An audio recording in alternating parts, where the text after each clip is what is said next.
That's I mean, I guess it depends on the continuity. Yuji Naka walked by and sneezed, and all of the rings flew out his nose across the planet. That's true. That's cool. There you go. There you go. Right, so.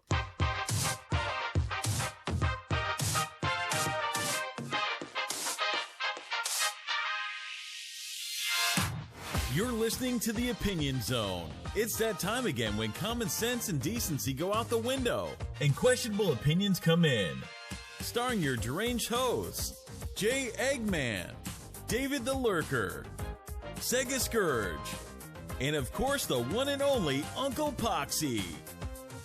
Oh, and as always, please remember the following show will probably contain strong language. We warned you, so don't complain. Let the chaos control begin. Yo, come on,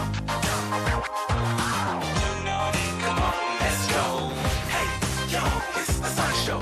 Hey, yo, it's the Sonic Show. Hey, yo, it's the Sonic Show. Come on, let's go. We need to establish continuity. Jamie, did you finally climb out of the bathtub? I don't think that was the last episode, was it? That Was that the last wasn't the- episode? Yeah, that was. You Oh, it was? I thought it was, because... Oh no, yeah, it was. It was, Right. right, because we did the two at like back to back, and Right. then you guys did an off one. Right, there was... An off said- one, it and- certainly was. That's right, it was not clickbait at all. And It was not.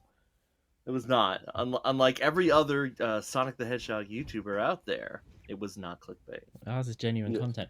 Yes, because the Opinion Zone is back. I know we said we were back last year when we came back for 3 episodes. But we're actually back. This is the Opinion Zone. It is episode what, Dave? Oh, the first number is 8, the second number is 6. 86. 86, you guys. That wasn't rehearsed. We're back in the Sonic Show, and like, it's weird. I haven't got any of my old sound effects, or I usually have like claps and applauses and Donald Trump soundboard. That was a phase we went through. That was Right. a massive phase, very important phase. That was definitely before the showed up dark the progression times, of Sonic before Show. the Empire. Wait. Yeah. Yep. I think that phase followed slightly after the fart soundboard for Nicole. Oh my god. Yeah. And then we stopped doing that because someone didn't think it was funny. But we're back. It's the Opinion Zone, episode Scourge, why did you think 86. it was funny? And Yes. shut up, David. And we're back because this is a year for Sonic. To be fair, we weren't really around last year, but let's be honest, we didn't really miss much. To give you an No. idea, last year when we did a podcast, our 2 main topics were Team Sonic Racing and the Sonic movie. And guess what we're talking about today? Sonic Boom ratings? Oh, we can't even do that anymore. That's not even on air anymore. It got cancelled. I need to know how many Um, people are watching it on Hulu. Quick. I would just say whoever tweets you saying they're watching it, that's the amount, because I can't imagine it reaches any wider than that, to be honest. Oh, okay. Well, if anyone's Everybody listening, hashtag Hulu boom. right? So, oh my gosh, firstly, this is the first time we have all been in a virtual room in a long, long time. My name is Jamie Eggman. We have Sonic Pox, aka Uncle Poxxy. How are you, sir? Hi, I'm good. It's interesting to know that the next time I'm on a podcast, we're talking about a variety of topics that we haven't spoken about yet. It feels like forever. How's Misadventures going? How's... Why do you fuck? You know Why what's are you strange? I'm getting more people asking me where Misadventures is, and I'm like, that was nearly 4 years ago, 3-4 years ago. I know, 4 years ago, you thought you would have done 1 episode by now. I know. Well, Someone actually, we do have. We can say. I don't think we said this. You can see a fully storyboarded version of episode 1 over on Chris Runs with Scissors, Chris RWS, his YouTube channel, where he talks about the awful downfall of that series. And That's how bad it can be. That's Oh. interesting. There you go. After all this time, you can finally see the first episode of Sonic Misadventures as a storyboard on a rando Sonic fans channel. Oh, Amazing. so when's the full version coming out? Yeah. Well done, David. So, well done. I hope you're proud of that. In one. summary, since we last spoke, you Misadventures and all the Sonic Pox animation projects are going super well and have all been released. We also have Shut up! we also have David the Lurker. Hello. I remember Hi. you. How are you, sir? Yeah. Oh, I'm such- doing pretty good. You know, Oh, just hanging out. just it's lurking May. around. I am lurking, but you know, it's getting warmer. It's getting nice out. You know, just spending time. Definitely not avoiding talking about any projects that I haven't finished yet at all. I was just saying, when we last caught up, I just want to know, how is Big's Big Fish and Adventure 3 going? Oh, what? I'm not familiar with this. Because that was coming wait out for for the 25th anniversary, or December 2016 was the That was scheduled it. release day. Yes. and what's the response been since that? Oh, I mean, a lot of people messaged me. They said they loved it. They said they hated it.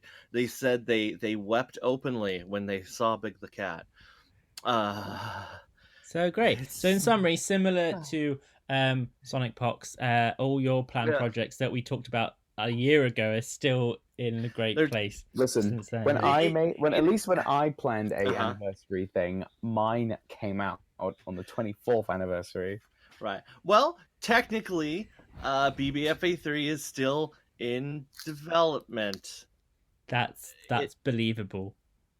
Well, I mean, it technically is. There's a guy who's programming. He messaged me and he said I'm gonna start it back up soon, so that's good.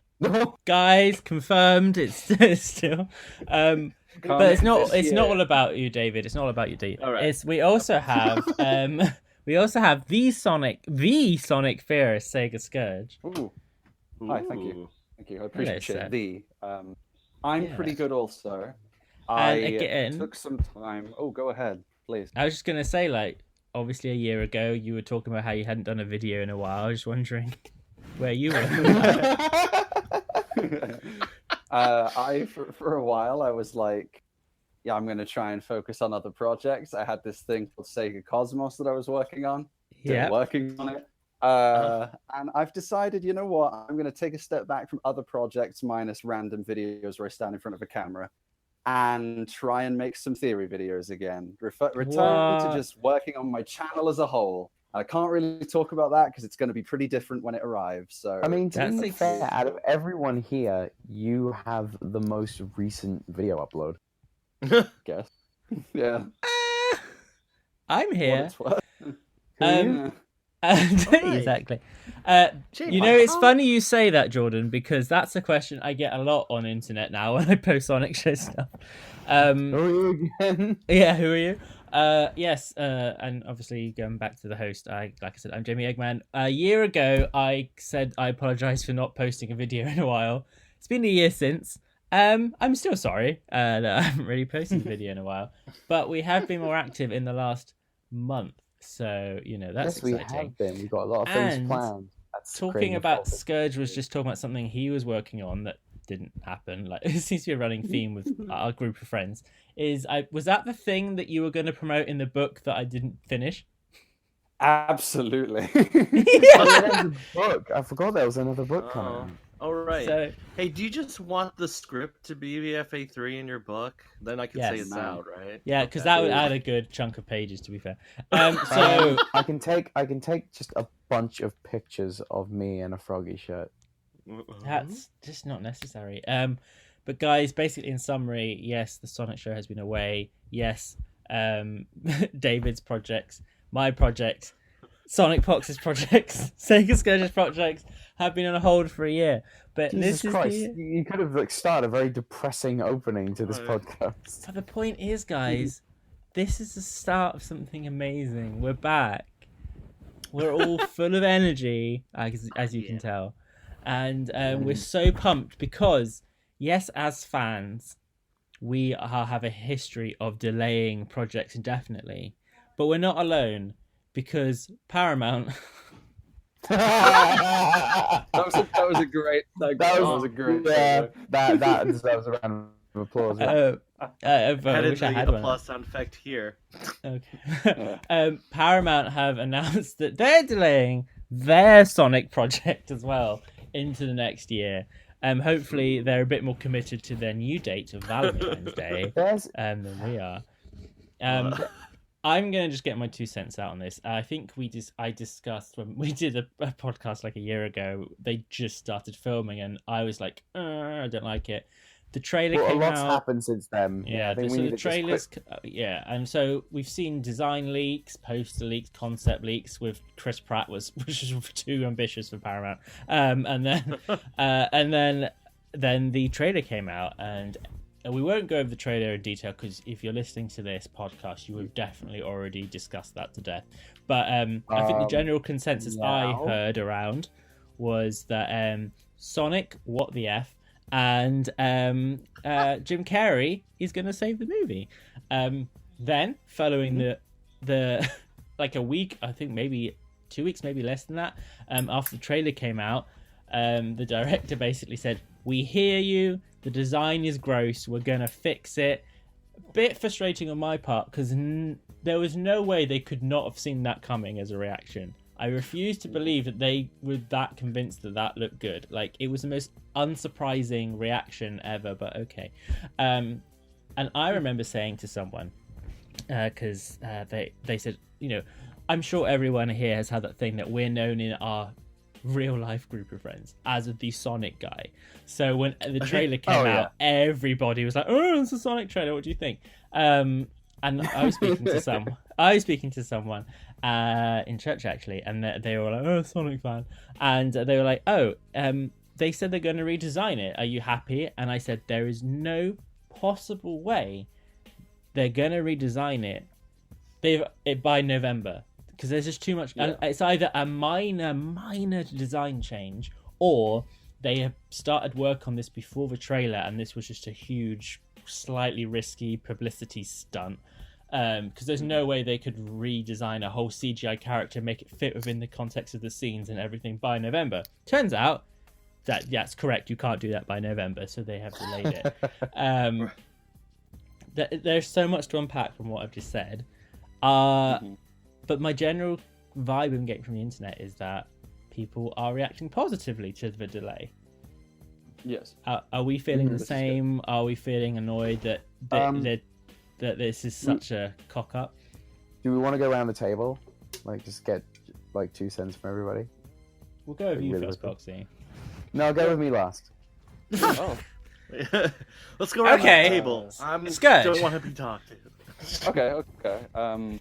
I was one of the people saying that, I don't mind Jim Carrey as Robotnik. I get that they're trying to put the film in live-action environment. They're trying to say, it's Sonic in the real world. So, Robotnik's meant to be human, so I don't really mind, Jim. I don't care. He looks okay in the end shot at the trailer.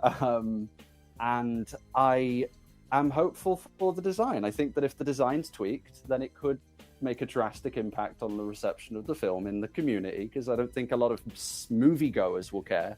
A lot of just random people, they won't really care. It's the Sonic. This could kind of potentially save the film. And I saw a few people saying things like, David, I believe you were on Twitter at someone, and they were arguing about how the delay of the film is going to impact it negatively. And I think you were one of the people to say that there were other movies, very famous movies, that have been delayed, and it impacted it positively, like Titanic, for instance. Right. And kind of shut it down. And I think that's a good standpoint. I think that just because it's a delay doesn't mean it's bad. And what comes out the other end will probably be substantially. And hey, maybe this gives them time to throw in stuff people wanted, like Crush 40, because I heard that was a thing for a while. People were like, put Crush 40 in the film, because it's not Sonic without Crush 40. Yeah, it was a petition. Maybe it'll happen. Johnny Giuelli actually saw and was like, yo, hell yeah, I want to do that. It might happen, honestly. So that's my 2 cents on it. We can go around. Yeah. David? Oh, okay.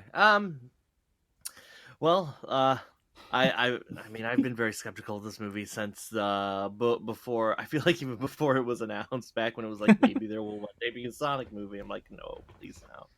But I mean, them redesigning it, I I think it'll help to a certain degree, but that only is addressing one part of the film, and it's not addressing the story or what what's supposed to be happening inside of it. If Sonic looks more like Sonic, I think there will be more people who will go, "Oh yeah, let's go see it because I recognize Sonic the Hedgehog." And yeah, I think the general going audience will be more inclined to go see it if Sonic looks more like a traditional video game version of himself.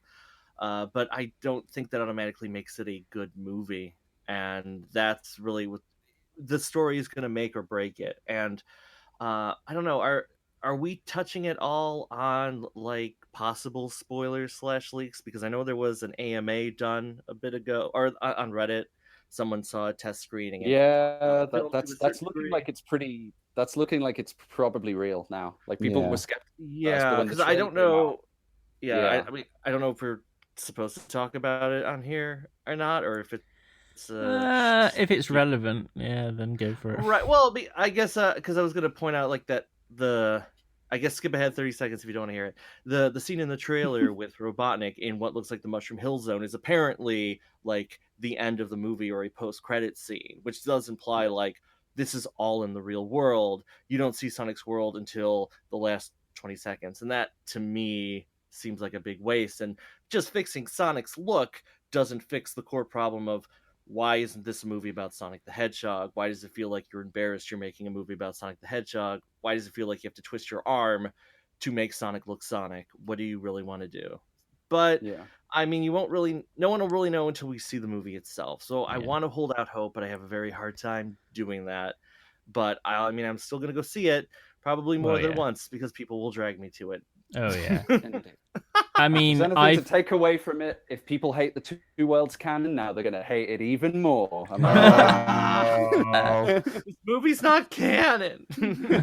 Or is it? it's the movie universe. I'll just want to interject before we go to Poxxy, but what I found most interesting about the redesign aspect of it is that when I can't remember the name of the guy, but the guy who directed the recent Detective Pikachu film, which I recently saw and thought it was okay, it was fine, nothing amazing, but he was basically saying how they spent and as you would expect, years in concept and design of how the Pokemon would look, how they would, like there was just so much time.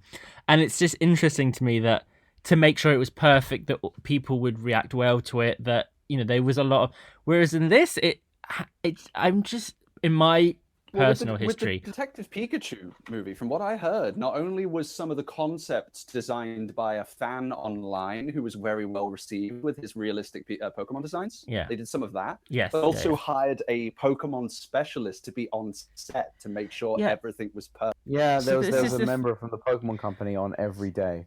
So you have that approach, and then you have this approach very publicly, which is the fact that you get a design so wrong, but they commit to it to the point that they release the trailer of how it's going to come out, and then say, actually, even though we've released an actual trailer that has been shown in cinemas before other films, we're going to change Pikachu, for God's sake. we're going to change the whole design because we got it wrong, and it just comes across as like, what? It's quite arrogant. It's arrogant, and to me it interpreted as like, oh, this just continues that perpetuation that people who do Sonic don't know what people want. The games have had a horrible history, a reputation for that with some of the stuff they put out, and now the movies has that same reputation of like, we saw leaks, everyone hated it, it came out, they were like, no, and then it just, at the very last minute, we're gonna change everything we've done. It comes across as very odd to me and very rushed and last minute to me, which is a very odd thing that I haven't personally seen the movie, but I will let Poxxy share his thoughts. Here we go, boys. I've been building up with this for fucking months. So the speculation of the Sonic movie is mad. I think everyone can agree that no one was fully on board when they found out it was a mix between live action and CGI, because the reputation of not only those kind of films, but video game movies in general, you're sticking to, primary styles of film that do not do well together. And whilst we're hearing, shootings being done, we've got the directors, we've got the cast, blah blah blah. Then suddenly a Detective Pikachu trailer drops, and we're all like, "Oh well, fuck, all right. well this looks good." And Tim Miller and this and that have done Sonic games before, blah blah blah. We just talked about all this stuff, all the designs and whatever, and having people say that it was a publicity stunt.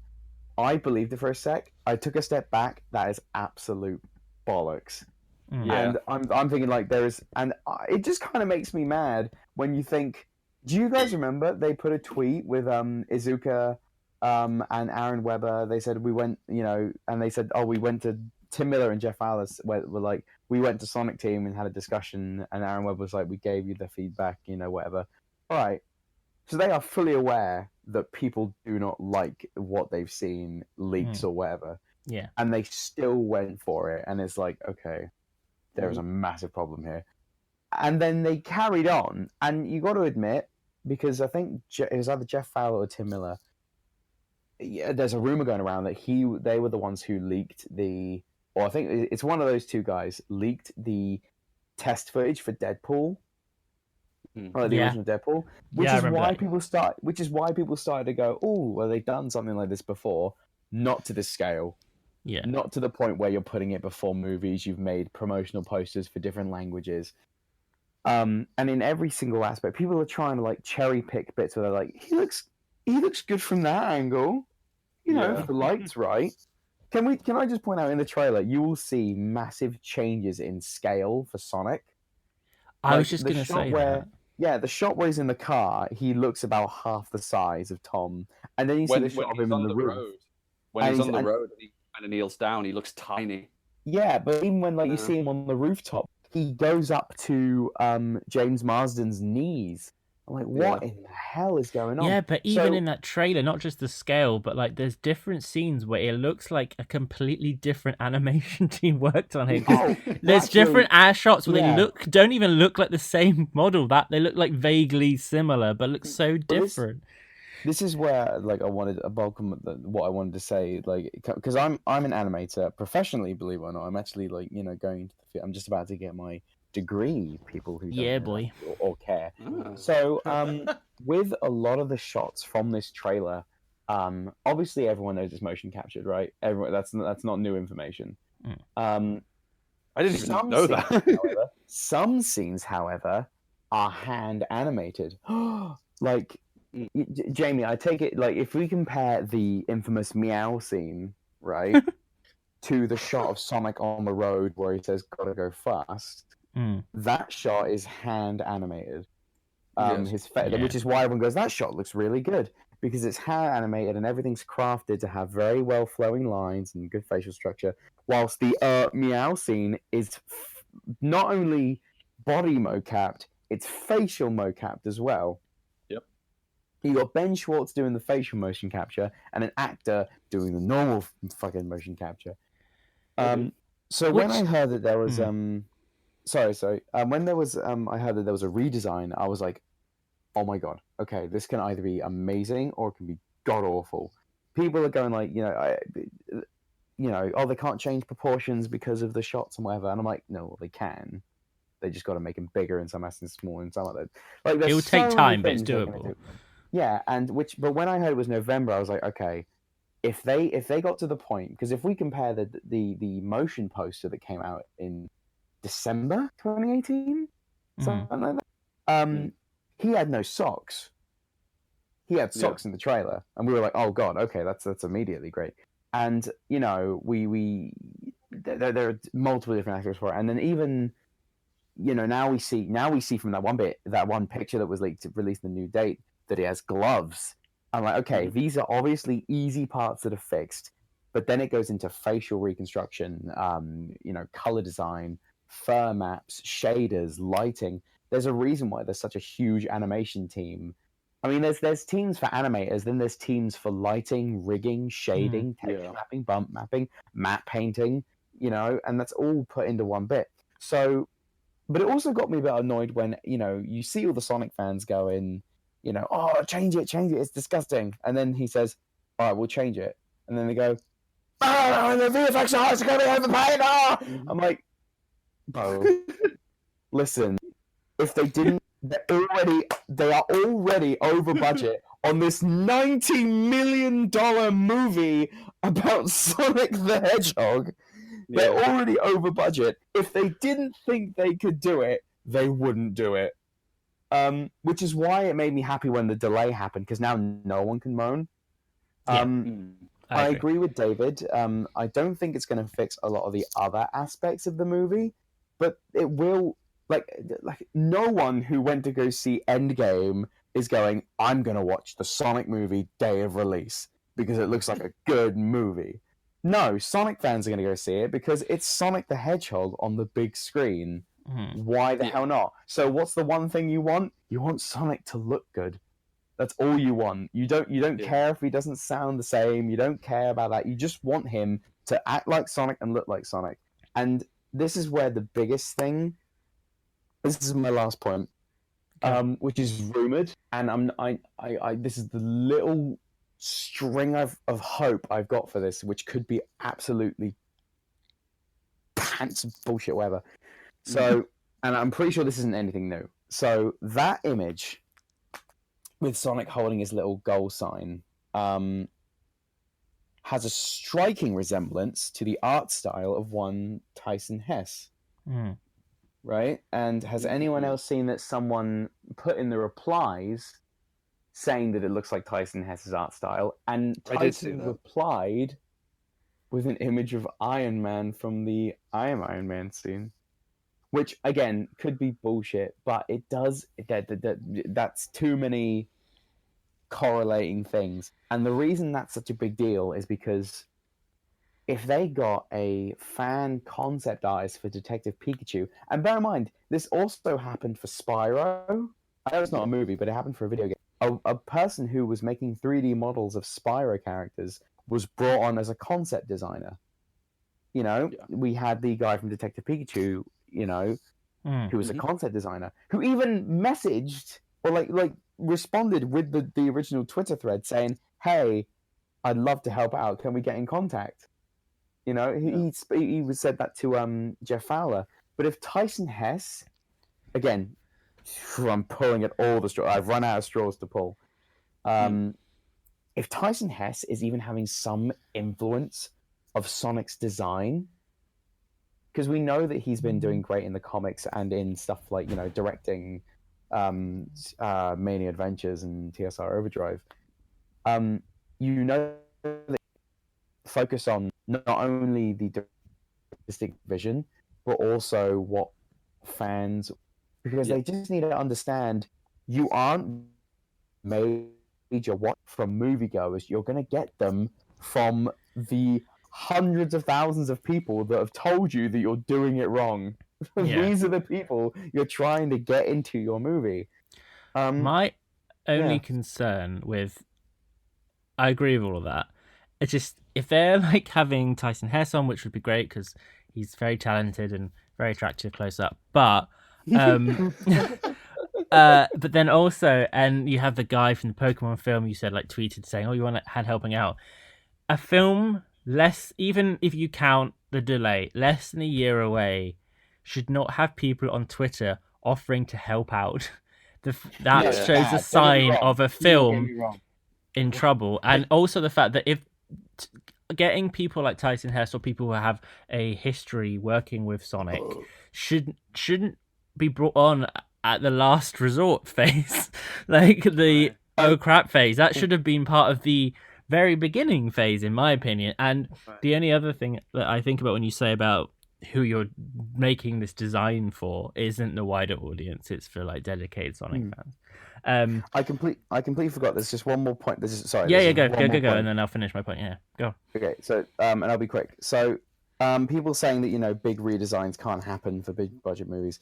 Have you guys ever heard of a show called Imaginary Mary? No. Oh yeah.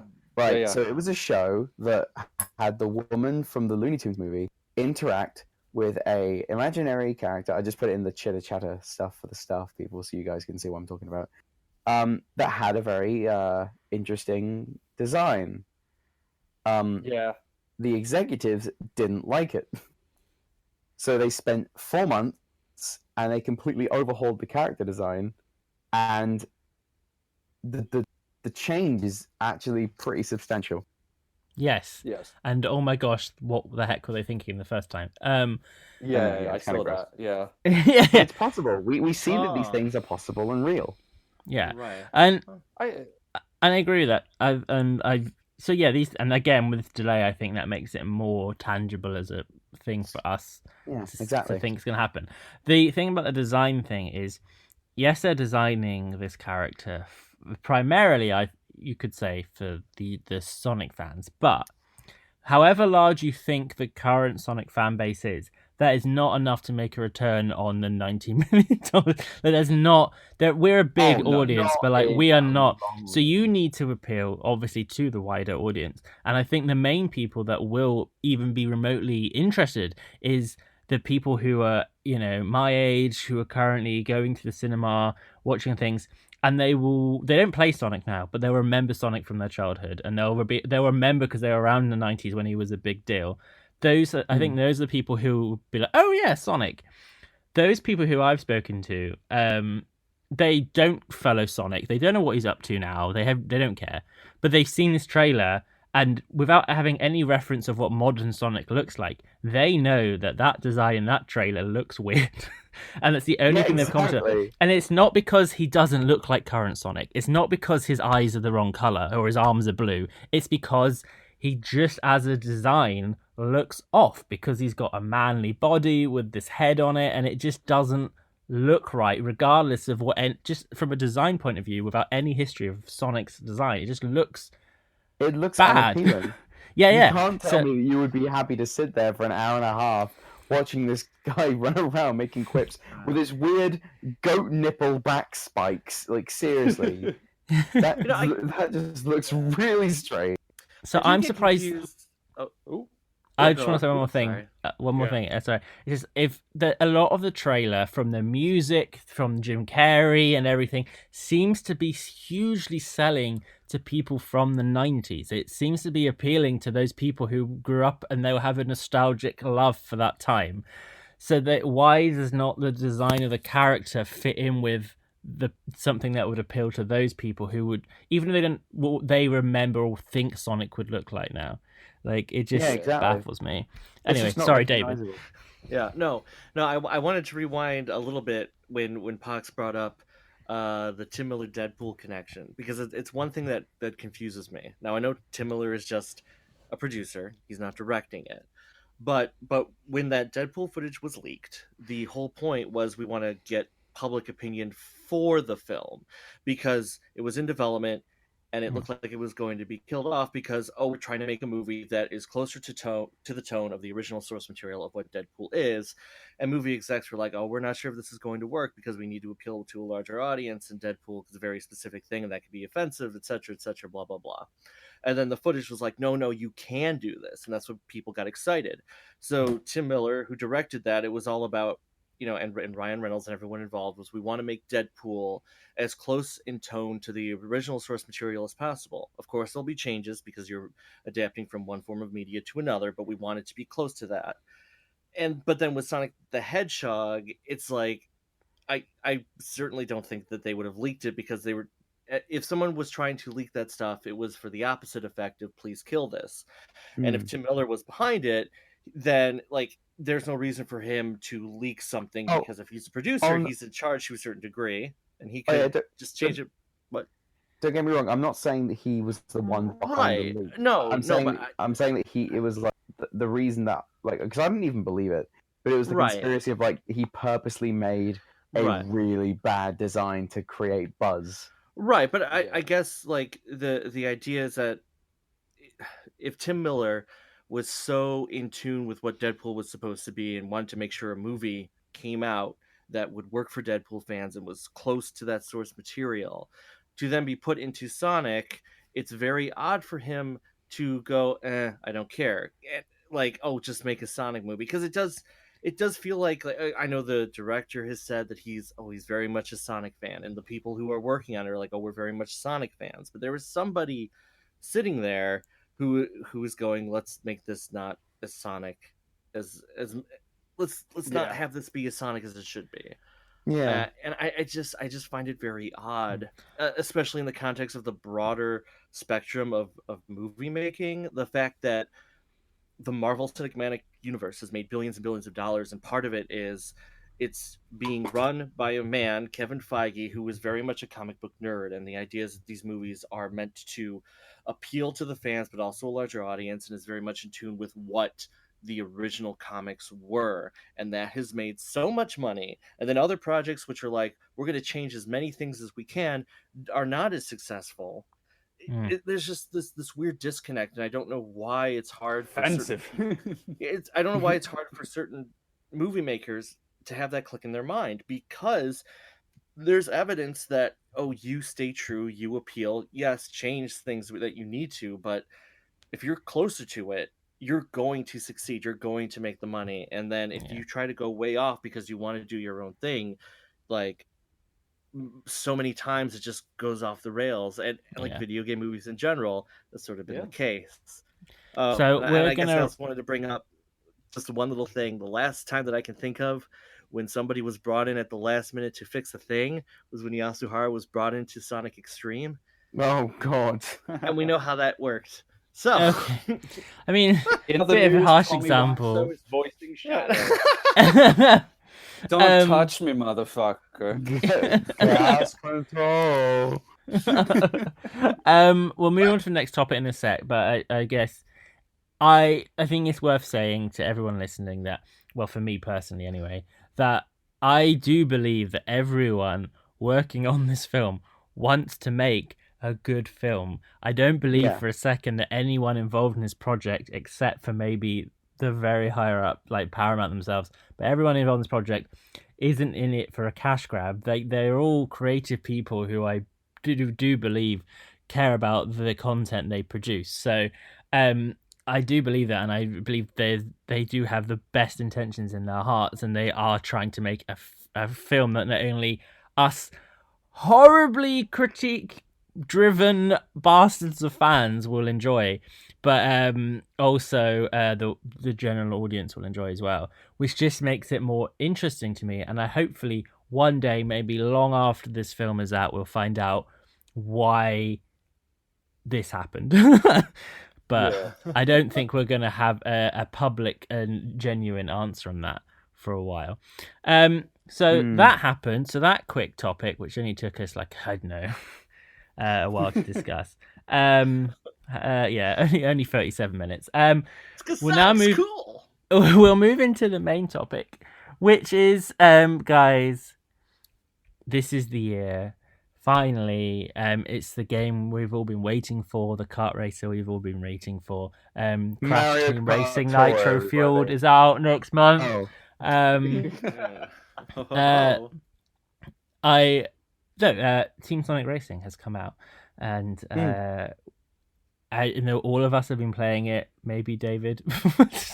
The rest of us have been playing it.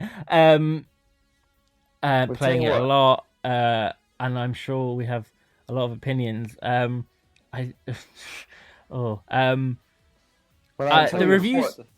reviews have been generally positive, I believe. Yes. I haven't seen what sales are like. I don't know if we've got any sales numbers Ding, yet. ding, ding! I do. Go on.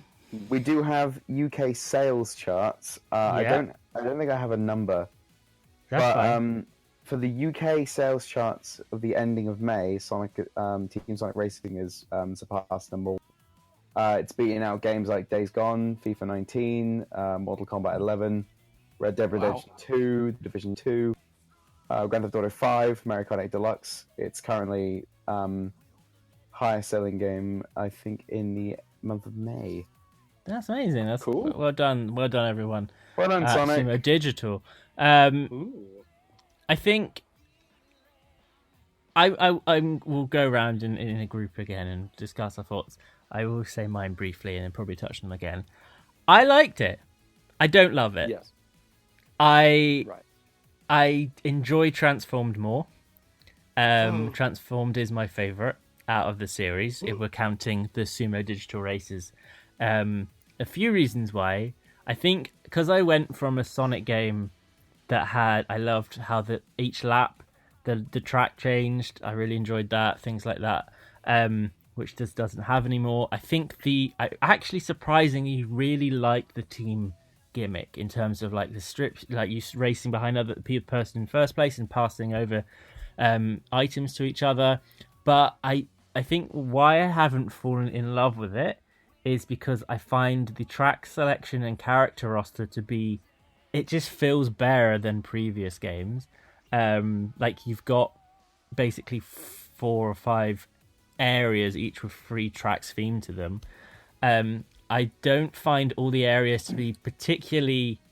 This is a game to me that should pay more, like a love letter to Sonic games, and I feel like this doesn't do it as much. I don't feel like all the tracks feel very like they're loosely based on Sonic games, but not really. Like there's the ice world, but it's sort of it could be any ice world.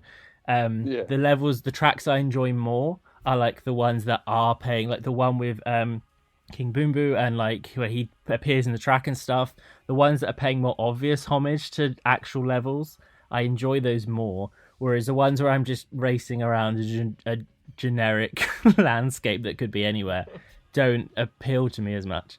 And so yeah, I think it's really fun. I really enjoy it, but I've got to admit, when Crash comes out next month, I'm probably going to switch to that. Anyone want to take up the field? Who wants to go? Me? I haven't got nearly as many opinions as I did on the Sonic movie, so I can go real quick. Okay, go ahead. Kind of in the same boat as Jamie. I think I might like it a little bit more though, because so all the same points that Jamie pretty much said. I'm really surprised as to how much I really enjoyed the team gimmick, because I didn't think I thought it was going to be, oh great, well at least we have the option to race as single cards. But I actually vastly prefer playing as a team. It's just really creative how and you get some really epic moments sometimes where you could be lagging behind and you get a really good item, but then you're following someone's slipstream and you fling past them, and then you get your team ultimate. There's just a lot of satisfaction in that.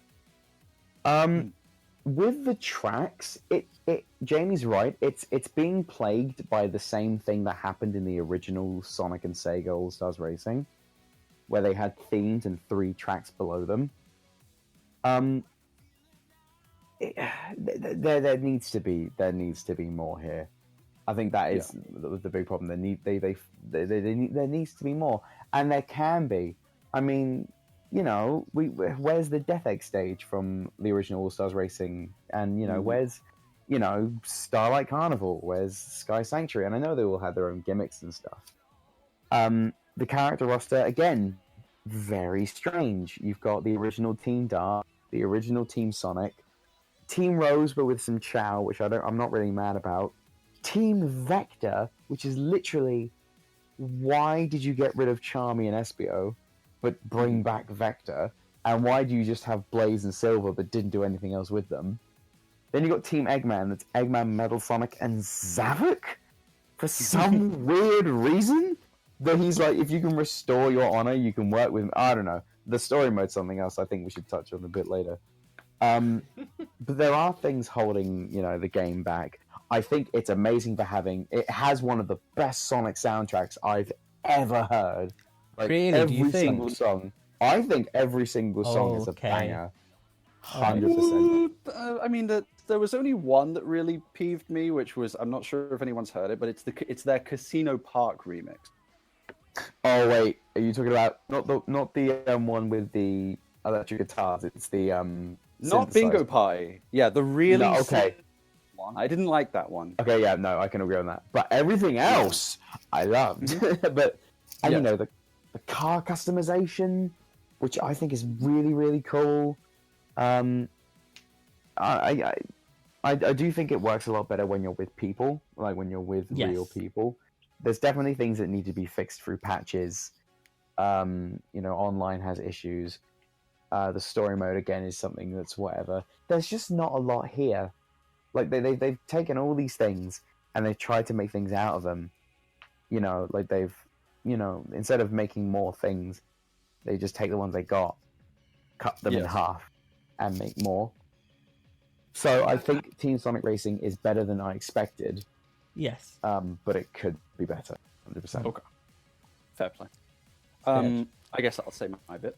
I, of course, did a whole review of this game over on my channel. Plug, check out my channel. YouTube for the full TSR review. I'll cover some things I didn't touch on in the review because I wasn't sure if I was allowed to, but I heard about this game from way back. I heard through a leak, a friend of mine and things. I was so mad. At the time, I wasn't aware that it was going to be a solo Sonic-only racing game. I thought it was a follow-up to the All-Stars game. And, Izuka was like, we want to focus on, a purely homegrown Sonic racing game just for that franchise, which is great. That's fine. Like Jamie said, I don't know if it really compares as well to, like, Transformed and things. A lot of the mechanics that I really enjoyed, like the boat mechanic, it was kind of a kick in the face playing Ocean View, and the track didn't break apart and I couldn't go in the water as a boat. That was one of the coolest parts of that track. They felt like kind of stilted versions of the original. That's not to say, on a positive on the tracks, that's not to say I didn't enjoy how, I know that there was each zone and 3 tracks per zone, but I kind of liked how each track built towards something in the area, but you're going towards it. Like the beginning of the Cool Edge track builds towards you ending up in the volcano that's in the background. That was cool. And how the Rooftop Run tracks build higher and higher until you're eventually in the sky. And I thought that's a cool dynamic. Like you're moving through the area in a way. That's a neat idea. But I will agree that they kind of do pale in comparison to some of the Transform tracks. There's only like a select handful that I really enjoyed. But they might be more due to cosmetic fan reasons, like Mother Wisp showing up in Mother's Canyon and stuff.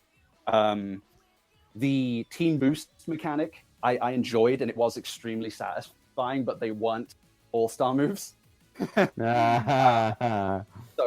it was nice that every character had their own remix for it and things, and they are very rewarding and satisfying to execute in comparison to the all-star moves, which were just an item box drop, and anyone could get it. It didn't feel rewarding, so I do like the meter mechanic and using teamwork to build the meter, and then you get your reward, the team.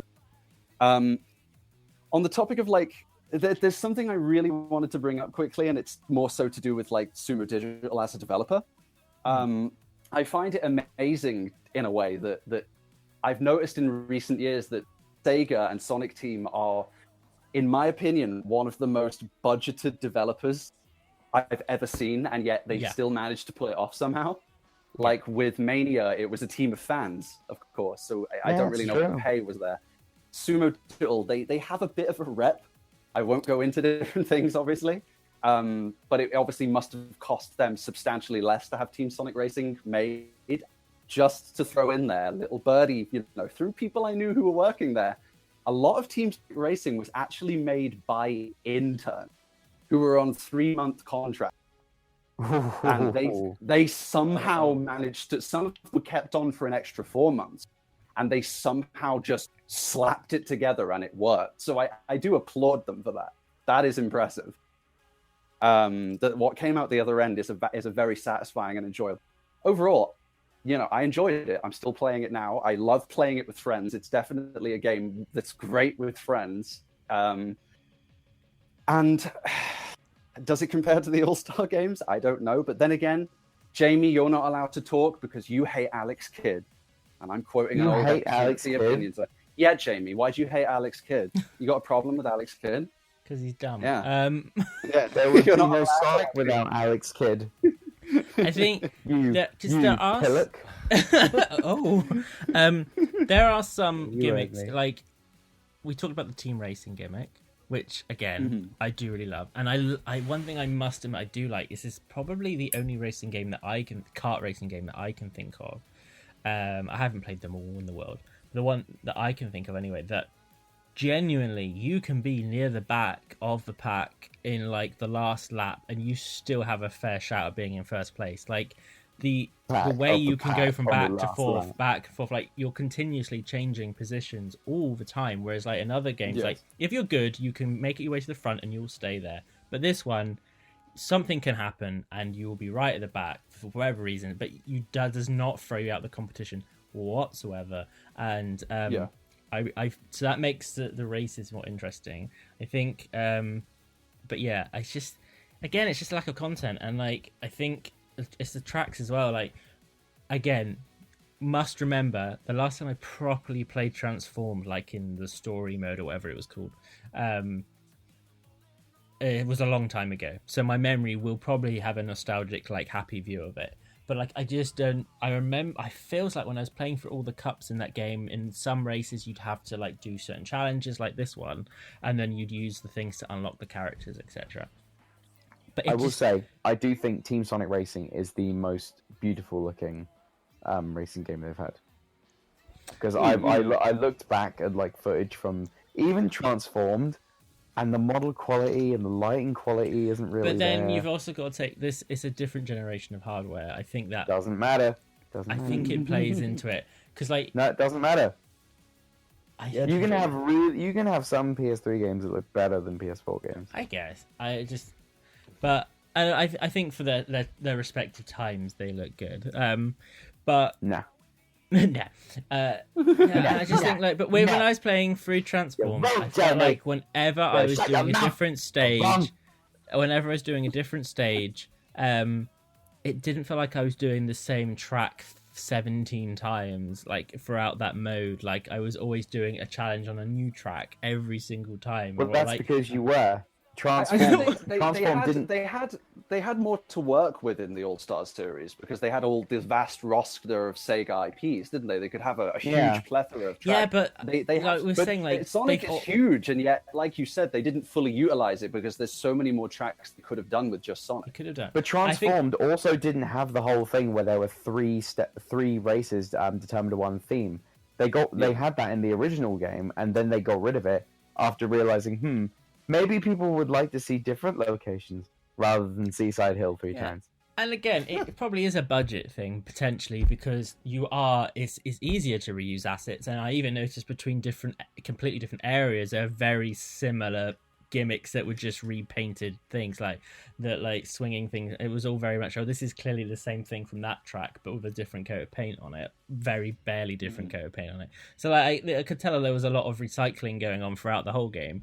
And also, not to compare it, but unfortunately, Sega, if you're gonna release a kids family orientated kart racing game the month before the other big kids orientated kart racing game, you are gonna get compared. For a game that is a remake of the original, the Crash Bandicoot one, like and then clearly has had more money put into it, but the presentation to me is just on two different levels. Like you can tell that this Team Sonic Racing game is, even I would say compared to Transformed, I find the presentation in Sonic Team Racing to be very clean and efficient, which is great, but not very fun. I don't find it very interesting. I don't. Bit rude. Okay. It just doesn't. It doesn't appeal to me. It's fine. It just doesn't. Right. So yeah, it's just. Bit rude. Whatever. Shut up, Josh. But this is a sponsored message from the Sonic Show. Go buy Crash Team Racing. It just looks more fun to me. I don't know. It just seems more appealing to me. I struggled so hard with Crash Team Racing when I was a kid. It's not an easy game. I could not figure the boost out for the life. I just thought there wasn't one for the longest time. Best racing game ever? Toy Story Racer, just saying it. Yes! Oh my god! Remake. Like, I'm genuinely considering, like, if I can find it in the PlayStation Store, I'm going to download that and start playing it again. But no, Team Sonic Racing for me, they're probably one of really solid mechanics, really solid gameplay. It's just that everything else around it is very underwhelming, I guess. which means they've got the core right, and that's what should matter. So there is a really good game there, I guess. Yeah, but you can't keep people coming just from a base. Like even Mario games, you know, they have other stuff surrounding it. Yeah, and Well, they do DLC. Yeah, Well, yeah, DLC. For God's sake. There are so many tracks in Mario Kart, and each one has a unique theme. And yes, they do that thing where they just remake tracks from old games. That's cool. I would have been happy in this game if they brought back where everyone they could physically do it without like there's some tracks I think in Transform that you can't drive the whole way through. Yeah, you know, like Death Egg Zone. That used to be DLC for every game. Yeah, but now it's just not here. And but you could bring all those tracks back in, but because they've only brought like a few back, and again we're talking there's so few tracks, and one whole theme is reused tracks. So Two. I don't know. Yeah, it's Three. just like, All Three. of them, they all have reused, I think. No, just the ones that Seaside came Wave back. Ocean. It was Seaside Hill, Final Fortress, and the casino stage are all returning tracks. I think That's 9 out of the 21 stages are reused tracks. Yeah, so By ratio, that's less than Mario Kart. So Team Sonic Racing has a ratio of more original tracks than Mario Kart 8, even though Mario Kart 8 has 20 original tracks, and Sonic Team Racing has 21 tracks total. so yeah, I guess it's just. Yeah, I'm actually gonna ask David for his opinion, even though I don't think he's played it. But What you've seen, David? How do you like Sonic and Sega? But before I want everyone to say, 4. I think it is a good game. It's just I can't pretend that I didn't love Transformed more. That's it. And that's but okay, David, honestly, as an outsider, as an outsider, that's right. I am part of the out. Yeah, I haven't played it. I haven't played it yet. I intend on getting it at some point. I just haven't rushed out to get it. Other people who I am affiliated with got review codes, and I did not. So there you go. Now we got broken street date things. Yeah, no, I mean I've heard some of the music. I've watched some of the leaked. Well, it's not leaked anymore. I did. Shh, don't tell anyone I watched the story when it got leaked. So I don't worry about it. Yeah.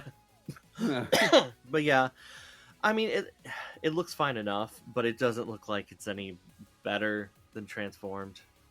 And I feel like because everyone that I've talked to about it, I haven't heard anyone tell me that it's better than that game, and it just makes me wonder because we've come a long way since Sonic R on the Saturn, and Sonic R has 5 levels or 5 racetracks, and they're all themes, but they're not actual places. So I know by the time you hit the All Stars racing games, it's like, oh, you can recognize these places, and it does seem a little weird that on a Sonic specific game that they'd only pick 7 locations when the Sonic the Hedgehog universe is so wide and varied, and it's not like this game is afraid to touch on different eras, because I mean I see that there's a section marked Sandopolis, that's Sonic 3, and there's stuff from Heroes, and there's Unleashed, the roof, like they're touching on things. It's just odd that they aren't trying to touch on more, and I mean I guess it is a time and budget thing, which I can understand. But then I guess the question is why.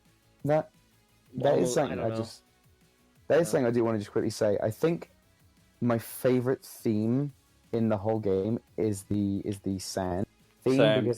Because every stage, not only is it original, it's a reference to something to do with Sonic. Except the Clockwork Pyramid one. I don't know what the hell. No, that's Forces. What? That's Forces. Do you not remember the cog thing in the pyramids? Oh yeah. What the hell? I only just realized that. So it's Sand Road Everyone from Sonic forgot Adventure, about Forces. It's Sandopolis from Sonic 3, and the Clockwork Towers from Sonic Forces. What the hell? Wait, so they took the pyramid from the area in Forces and transplanted it onto Angel Island? How does that work on a geographical... It's canon. We don't need this. We just ended all this. We don't need this again. Speaking of references and story material, Whoever was writing for this game, I do applaud them because I think the characterization, despite some of the voice actor changes that people may have noticed, Oh yeah, was actually very good.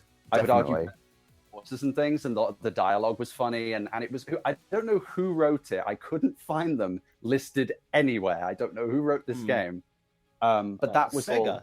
all. Yeah, the Sega man. John Sega wrote it. Pongraph, or I don't know who did this. Do you mean Pontac? Oh wait, Pontac and Yeah. Graph. I'm If stupid. it was Pontac and Graph, I feel like one of them would have said something on Twitter like they did last time. There's definitely a So lot of nice. really good characters. Like Sonic and Shadow have some really good moments together. Yeah. I mean, watching the story, it doesn't feel like a Pontac and Graph joint to me. So, Feels very boom, if I'm completely honest. Sometimes it I- feels very boom. yeah. I mean, I mean, I enjoyed the story for what it was. It's just there isn't much to it. It's a racing game. But there shouldn't be. Sorry. It's a kart racing game. Like Right. So yeah. I'm not going to be like, why It's isn't fluff. this like? Yeah, it's like it's meant to be, and I think the Donpa You is must collect all fun 3 and goofy, across but the 7 yeah, tracks. and I'm okay with most of Big's dialogue. Most of it. Yes. Oh, I Does love it Big in fit this in- game. Does Big's Why dialogue can't I fit in do with it your? now? Does Big's dialogue fit in with your ideal of him in BDFA 3? I feel like there's one or two lines in Team Sonic Racing where Big is a bit more dumb than he should be, but other than that, I'm liking it. I bit think more we all dumb. know the new canon for Big the Cat is found in Sonic Hospital. You can listen to that in Special Stage, our sister podcast, which is available on this feed. Nice plug, Jamie. I know. This is the last Way one where to Big plug the the new Cat shows. Big the Cat joins forces with Sega Scourge and SPD 64 because goodness knows In why. court. In court because that Court? yeah Is he their you need lawyer? to listen. You I'm have a to lawyer. listen to find out, Listen David. to find out. Well, Um, it just came out. I haven't listened to it. Well, that's disappointing on your Well, part. great. Now everyone knows when we recorded this. Fantastic. Right.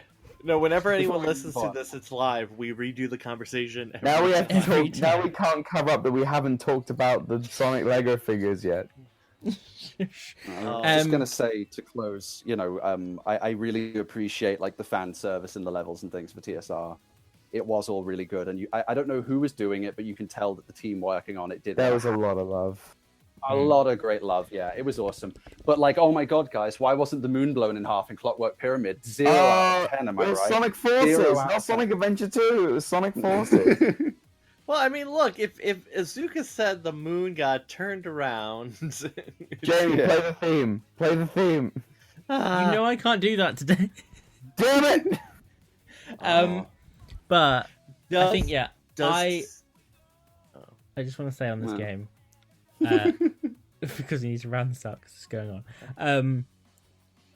There is a lot of love put in this game, and it is again the mechanics are so good, and I got to admit it surprised me because I was not expecting them to be as good as they are. I think it's just probably the reason why I am not in love with it is because it does feel like a project that was just against a budget and a time frame that like I'm sure like when we had I can't remember the name of the level is, but basically Spooky Rooftop Run Haunted Castle. why Haunted isn't that Castle. Hang Castle? Like, and I'm sure like with time and money that's what it would be like. Well, they were filling out a quota. If you look, a lot of the themes you see follow, and even like some mechanics of tracks follow what happened in different tracks in Sega Sonic All-Stars Racing. It's Like, funny, you know, because even the like I mentioned before with the fan service and the references, Haunted Castle has a really deep cut reference to Night of the Werehog. The Yeah, it suits of was. armor, the suits of armor with the green glow are actually from Night of the Werehog. They're the Yeah, exact it's same suits crazy. of armor. Yeah. So, you can't. It's all one world. But like you've got, what was it? You've got there's this part in Frozen Junkyard. Oh, by the way, not to give away spoilers, but you know how we're talking about DLC? Why is it that you can see egg pawns in this, and they also have the mass-produced Death Egg robots in a car? You Yeah. race against them. What the Yeah. fuck? Anyway, Yeah. but there's this part in Frozen Junkyard where you smash through a block of ice, right? If you're a power character, you can like go off the left path, go up this tunnel of ice, and burst out the Yeah. other side. that's pretty much what happens in Billy Hatcher's stages.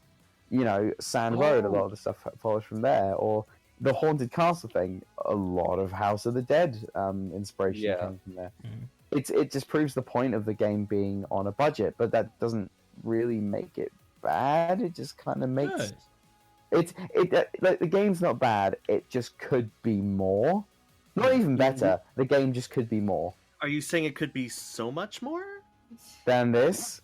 But what could I be? We do not quote Bentley in this podcast. How dare you? Mania worked on a budget and had reused levels. Mania shit confirmed. But Jamie, I gotta be. I gotta be. Can you stop? I gotta be so much more. Because Bentley Jones posted on his Facebook story a picture of him in Speedos, and I can't unsee it. So please can we not talk about it? Did you respond? Please don't drop the guitar. Please put it back on you. He's cool with twisted kind of bliss. To be fair to him, like the ginger boy has been working out, but still, I don't need to know this. He shouldn't be hanging around. This is like on his public profile, like "Love you, boy," but don't. That's not a photo to take. And what you're saying, you shouldn't be hanging around. Period. Too much is hanging around in that photo. The point about Team Sonic Racing is that we love it. The one thing I will say, it's a fun racing game. It's a fun racing game. The one thing I will say, which I find interesting about this game, is it runs a theory of mine is every Sonic game that is not made by Sonic Team gets delayed so they can make it a better product, and it comes out, and to be fair, even in this case, it is a solid, polished product. Sonic Team games come out on release date, not so good. Can we also just say that there is a slip in the case for the physical version of Team Sonic Racing for Sonic Mania, but nothing for Sonic Forces? Well, technically, Sonic Mania Plus or Sonic, came out on physical after. Okay. I'm just saying. Okay, David. Okay. So, does Sumo Digital love Sonic more than Paramount? Well, this Sonic is the thing, actually looks like Sonic here. So like Sonic Mania got delayed. Sonic Team Racing got delayed. The Sonic 3DS game, the Sonic Boom game on 3DS got delayed. The Sonic movie got delayed. And the jury's still out on that one. But the thing is, the pattern has been, if a Sonic project gets delayed and isn't involved with Sonic Team, it might be alright. Listen, Fire and Ice wasn't actually that bad, but it was not a good Sonic game, but it wasn't that bad of a game. It was much better than Shadow Crystal. Because I recently played Sonic Forces. Oh my gosh, it's not good. Yeah, Forces didn't get delayed. Zone. Jamie's final did have Forces. Forces got made by a bunch of Hardlight employees. Good note. You know what Sonic Forces had? Almost paid DLC for something that was been free since 1992. Do you know what Forces didn't have? A Chaos boss fight. Yeah, you know what? You know what else Forces didn't have? Anything nice. Talking of Chaos, because they made a model of Chaos for Sonic Forces, so I sort of assumed in the Team Eggman, like Team Sonic Racing, it would be like Chaos. Oh no, Jamie! Oh no, Jamie! Because Chaos isn't really bad. He's not bad. Yeah. It's okay though, because you can get these really cool vinyl decals that have perfect Chaos on them.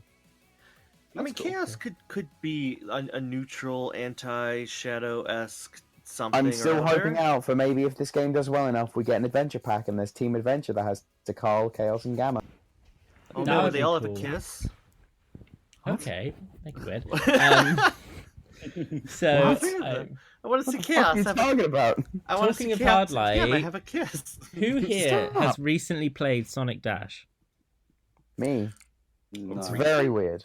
It's very different from what I remember.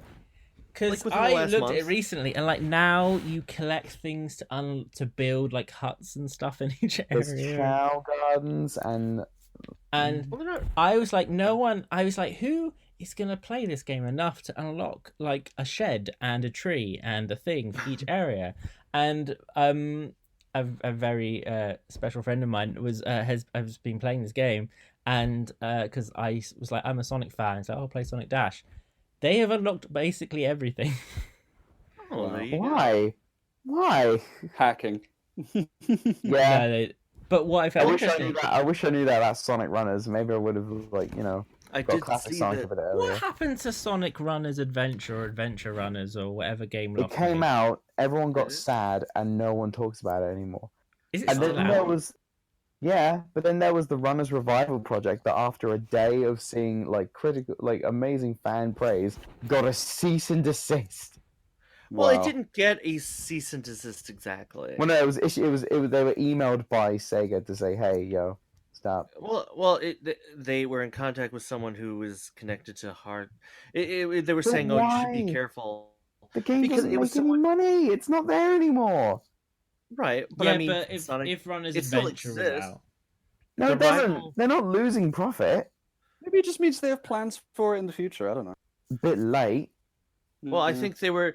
It was Sega. It was someone from Sega saying, "Oh, you got to be careful," and it was someone who was new. And the people running the revival project just took it like they blew it out of proportion and started freaking out. And I know people who then talked to everyone involved, and things calmed down. And I know it still exists. There's still a server. They're still working on it. I don't know to what degree anything's done, but I guess it's because since it is based on an actual product, people or like Sega will look at it a bit closer. The same thing, like, oh, there's the Sonic 06 remake. You want to be careful because if there's even a hint that somebody's trying to make money off of it, I'm sure Sega will freak out because it is a direct remake of a product that exists that people can buy. Yeah. When it comes to fan games that are just like Sonic, in the case of the chili dog, Sega knows Sonic versus Darkness. right, not like most people are vibes. going to realize that that's a fan game. But when it's like, if you release a fan game that's called Sonic the Hedgehog and that's it, or here's Sonic Runners, they're going to look at it a bit more close because they want to make sure that everything's on the up and up. Yeah, That's who fair enough. knows? yeah. Talking of I know. unofficial Sonic projects, Oh. if you are listening to this when this goes up, if you go to the Sonic Show's Twitter and look at a pinned tweet, you can buy this year's Pride t-shirts. Woo woo. And then all profits go to Stonewall, Hooray. and it means you can look gay and a Sonic fanboy at the same time. Plug. Well, yeah, Sonic Forces Speed Battle. The Hardlight account made a tweet along the same lines. Sonic now confirmed gay, apparently. But he just As all I've been seeing on my timeline for like the past week. Sonic confirmed gay. I'm like, okay, cool. well, he I doesn't I thought he really- already was. I mean, he hangs around with a.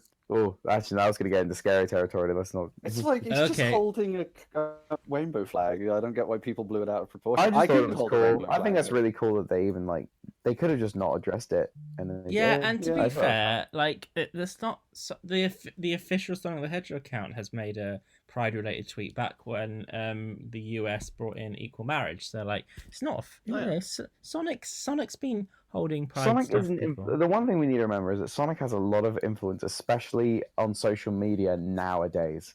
Like, there's a lot of people looking at the Sonic Twitter. There's like, how many followers has it got now?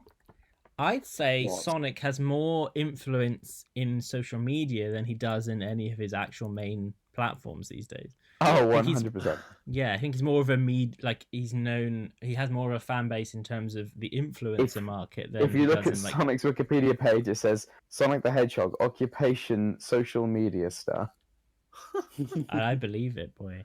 Right, guys, we need to wrap up for the day because this has been, I think, a rather successful return Yeah. of the opinion zone. Mm. Like, we only went through 2 topics, and oh my gosh, we discussed them to death. But We had enough steam for both of them. Yeah. exactly. And we'll see you again in 10 months when the Sonic movie gets a second delay and Team Yeah. Sonic Racing has its first set of DLC. We will be Oh. back soon. I promise you guys. I'm not saying next week, but we will be back at some point. Well, actually, maybe, considering maybe. what's going on. Ooh, every surprise. 3 days. Every That'd 3 be days. cool, man. We could do it Every live, 12 yeah. hours, a brand new Opinion Zone episode will come Yeah. out. So who I'm knows what will serious, yeah. happen? Because there is a Sonic Show shindig happening very soon. But Yeah. firstly, we'll all promote our junk, but not in the same way Bentley Jones does. But we, but Oh I God, he just dropped want the guitar. But before we He's calling it twisted kind of bliss. before we do, I want to say a big shout out to SPD64 Nicole, who unfortunately could not be here because she's off having a better time somewhere else. So I just want to say, obviously, SPD64 on Twitter and YouTube, do check her out. She's usually here, but she's not today. If you want to follow the Sonic Show, find something better to do. But if you still want to do it, then you can go to @Sonic_show. And if you search every other platform with the Sonic Show, because hey ho. He said it. He Poxxy, said the Poxxy, where can people find you if they want to get infrequent updates? You can find the archived YouTube channel that has many famous videos such as Pizza and Sonic in Slender at YouTube.com/SonicPox, which is capital S, capital X. Or you can follow me on Twitter, which actually has a lot more going for it, which is @SonicPox, capital S, capital X. Nice. And Scourgy Boy, where can they find your shenanigans? I'm on YouTube. My URL's broken, so just type in the Sega Scourge or the Sonic Theorist, and you'll get my stuff. I swear more theory videos are being worked on, so look forward to those. And if you want to follow me on Twitter, it's @SuperScourge300. People keep telling me to change that, but I don't want to confuse people, so it's @SuperScourge300. Lowercase, no spaces. There you go. And Yeah. David, where are you Hello. lurking to these days? All right. Well, I'm still lurking on Twitter. @DTLurker, the letter D, the letter T, the word lurker. I do tweet there. I guess I still run the Sonic Retro Twitter account. I mean, I only tweet there from time to time. Oh, I do have an Instagram now. I have 2 photos. That's probably that's about it. It's still DT Lurker. Yeah, I mean, generally there, and I don't know if I should plug BBFA3, but maybe later. You're on Maybe. Find the Computer Room. Maybe later. Yeah. Yeah. Also, guys, if you're listening to this, you've probably already listened to it, but if you have not, do check out the other series that's on our podcast called Special Stage. It's a new show recently launched by a guy called Jaden. And just to give you a taster, his mind is slightly insane, but he produces hilarious content if you are someone who is willing to listen to potentially edgy stuff. Then definitely check it out. And he goes into great topics. He just did an interview with a guy who does video game music theories. What's that about? Which came out to a few days ago when you listened to this. Sly boy. Yeah, and has done other things. Recently did a really interesting episode where the second half he actually talks about, and something that people shouldn't but do make fun of in the Sonic community, which is autism. But he actually talks about that. He does. But no, Jaden talks about being someone who actually suffers from autism and his experience of it, and one of the numerous ways that he deals with it, which is a controversial subject, but one that I'm very proud that you guys can listen to. And you can argue with and disagree if you want. So do check that out as well. He has an episode out every Monday because someone on the Sonic Show is consistent. It may not be me. And he has a Patreon as well. So if you want to give him money and get extra content, then do that because we're not offering anything. So go to him. Guys, it's been awesome. Thank you for listening to this episode. We will listen to you in the future. Not committing to a date. And we love you all very much, except for you, Donnie, if you're listening. Ciao. Oh my god. Bye. The shake. Bye. Oh,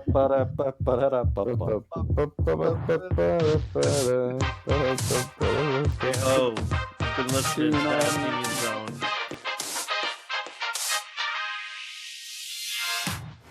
You've been listening to The Opinion Zone, brought to you by Audio Boom.